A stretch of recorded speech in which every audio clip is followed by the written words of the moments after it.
think was the biggest adjustment from week 2 to week 3 in terms of the protection for Joe? I thought we had a really good plan for the Steelers' defense. It's a divisional game, so we know them well. We know their scheme more or less inside and out just because of the familiarity. So I think that played a big part. The other part is the guys executed better. We had did a better job passing off the twists. We had one error early in the game that had a guy free on a assignment error, but other than that, we were pretty well assigned, and guys executed the technique better in week 3 than they did the previous week. So that was positive. It was a good game to get a bunch of good reps in protection. Coach, what happened with that? I mean, like you said, you guys didn't make any mistakes after that. Yeah. So it looked like just a miscommunication. Ultimately, there was three rushers on that side. We should have been out. The right guard, right tackle, and center should have had 3 for 3. Jackson's doing the silent count, so his eyes were off it. And so it just had to get communicated better on the road that he's got to get out. Instead, he stayed right where he was. So easy fix, no big deal. Sometimes those things happen, but ultimately it should have been 3 for 3 on the right and should have been picked up. So then where do you fix that? You fix it on the bench? Is that where you fix it between? Yeah, you just take a look at the picture and they understand what it was. An easy fix and really a mistake that's easily correctable, kind of in the moment for the next time they see the same look. So yeah, it was pretty simple correction. How do you think Jackson rebounded? From that? Good. He settled in. I mean, you could tell he was a little nervous, a little skittish early, and then as just like any rookie in his first start playing at Heinz Field, I think that was good. I think he settled in and started to play better. It certainly wasn't perfect, never is, but for a young player making his first start, it was a good start to his that first game and going into his second one. So it was good. What are you hoping to see from him this week? It's more consistency, better all the way around. He ended up on the ground a couple of times when you think he could have stayed up. Just technique things, just refining, being able to, now that you know what it feels like, you played a full game, and now you get a chance to go do it again in a couple of days, and so that does matter. It helps. It's just like any player from week 1 to week 2, usually you see pretty big jumps as guys get comfortable again playing, and I think you'll see the same thing with Jackson as he gets into a full week, second full week. It's a short week, but it's a full week of being able to go out there and play and knowing what it feels like and knowing what the game speed feels like. I think he gets better every time you step out there. You know, it was a silent count, crowd noise, Pittsburgh, all that. Now he gets to start at home, the field, all that sort of thing. And get Trey Hopkins on one side, veteran guy, Riley Reed's 10-year guy on the other. Do you think it would be much more comfortable for him here in this game? Absolutely. I mean, I think he was relatively comfortable in that game too. It's just a matter of being out there playing. But yeah, having two veterans that have played a ton of football on each side of him, that certainly helps. They can help get him in the right direction when needed. He's got guys he can ask questions to throughout the series and throughout the game that can help him out. So those two guys are big assets for him, and he knows that too. So it's a good thing. He's willing to seek their guidance when necessary. Speaking of the silent count, you were using him to kind of trigger it. Mm-hmm. Is that something you just prefer to be on the right side as opposed to the left? Or? It's just always been the right side, and it's just that's how we've done the silent count forever. Could we have switched it up potentially? But Jackson handled it well. Once we made it through that, he knows he's got to get his eyes back, and he's got to hear Trey on the protection calls better than he did in that particular snap. But the rest of the game, he handled it great. Brian, based on what Jamar's done the first 3 games, how much do you anticipate maybe him seeing less man coverage moving forward? And then what can that do for the rest of the offense when that starts to happen? Yeah, I mean, anytime you got a receiver that's as explosive as he's been to start the season, at some point someone's going to pay attention to him. Whether they start rolling coverage to him, whether they start following him with the top corner, those things start to happen as you earn that right to get that attention. So far, I think he's on his way to probably earning more attention from defenses. What teams do schematically, some teams don't do that. They just play their scheme and they try to stay soft and keep things in front. Other teams will match up and cloud and double and all those things. So I would imagine Jamar will start seeing some variations of that as the weeks go on, and the more he produces, the more he's going to garner that attention. That helps a lot of things offensively for us ultimately because you start taking 2 guys in to cover 1. Now you get one-on-ones elsewhere. You get light boxes in the run game. All of those things factor in. It sort of helps the whole picture come together. So it's a benefit to have a guy that can do that. I think you probably saw it for years. AJ in his prime did the same thing, pulled a ton of coverage away, and other guys were able to get open as well. So hopefully Jamar has that same effect, and if they don't, then that's on them. Brian, how does a short week impact personnel? Are you trying to keep guys fresher? The talk is always got to keep the defense fresh on short week, but what about the offense? Same. I mean, we scored our defense got some turnovers and we scored some points and didn't have a ton of plays. You know, it wasn't a heavy volume game for us offensively. When you're talking about just number of actual plays, I think it was only like 40-something plays. So that helps, definitely. But we still want to stay fresh. I mean, these guys, that's still, if that's a physical team, a division game, you know, a lot of emotion goes into that, a lot of energy goes into that. So try to get these guys back best we can. We formate the schedule to try to give them the maximum amount of recovery between the game and the first practice and the second practice. And then, you know, we're playing at night, so we practice at night. Try to get the maximum recovery because the fresh part is a big deal on Thursdays. You don't want to feel tired and sluggish on Thursday night. You want to come out with as much speed and energy as you got. So we study it. We go with sports science part of it's all there, and it matters. We focus on it.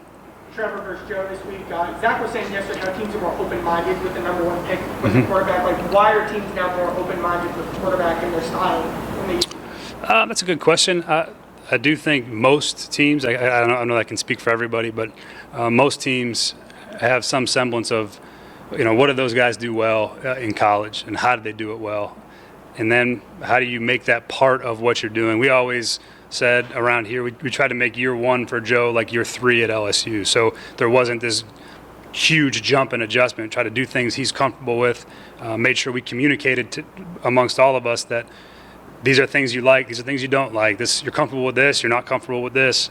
How do we continue to do the things you're comfortable with, but then still do some of the things maybe you got to learn to be comfortable with in the NFL? So I think more people are just open-minded enough to be able to allow those conversations to happen. I don't think you have to stick anybody in a box anymore. I think there's a lot of ways to win football games, and it's always in everybody's best interest to try to make the quarterback as comfortable as possible. So I think most people operate under that assumption.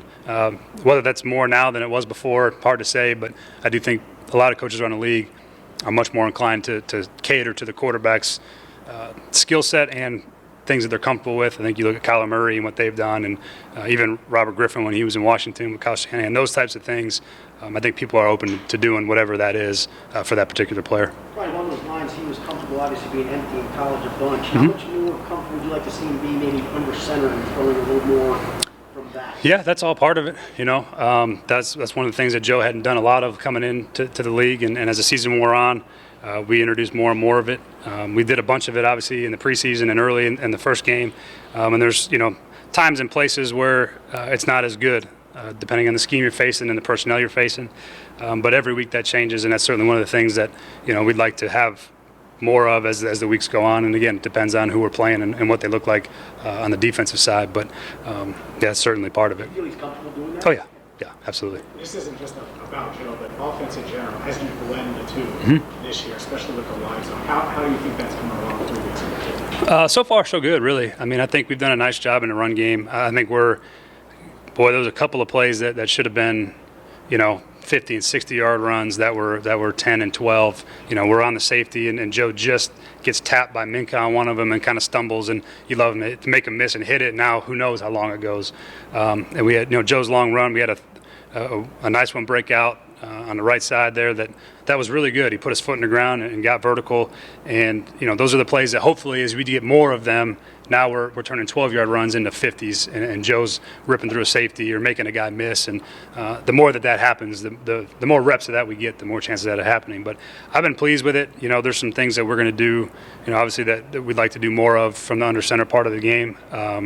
But you know, we're at the end of the day, it's whatever gives us the best chance to win, we're going to do. So that's kind of where we're at. But I've been pleased with how that stuff has started the wide zone in particular. With everything you said about Chase earlier, protection, confidence in the protection growing, and confidence in Joe moving in the pocket and getting down, running the ball, you feel like you're on the cusp of like really unlocking and opening up this offense? I do, yeah. I think that I think we got a really good group of players, and as they started to come play together, you always take time to figure out what your team is. Every year is different, even though you think you might know.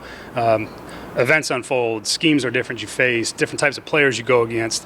As things move along, you start to get a better feel for what your guys are and what you're going to be as an offense. And I think our guys are slowly going into that mold of they're starting to play well together.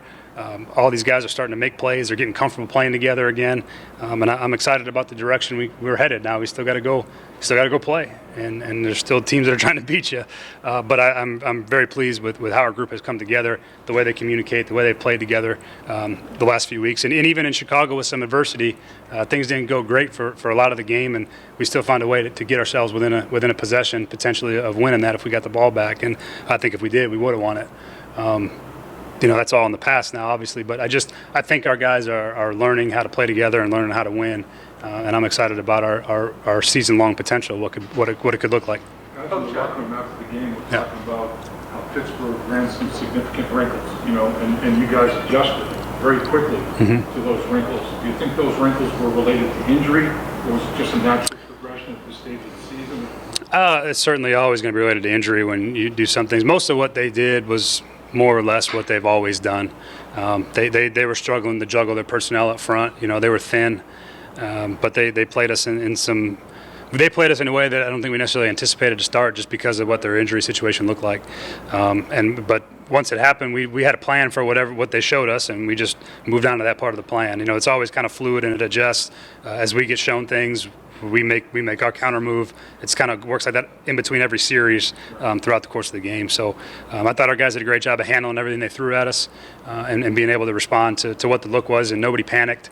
That's what I love about our group is we got a bunch of guys that they go out and play the play and they make their adjustments and they move on. There's not a whole lot of heads aren't exploding. No one's freaking out. We got a lot of composure and poise in our group, and I think that it shows when we see things like that and are able to handle adjustments. Coach, the long touchdowns, Chase has done, he's done what not many people have done to count on fingers.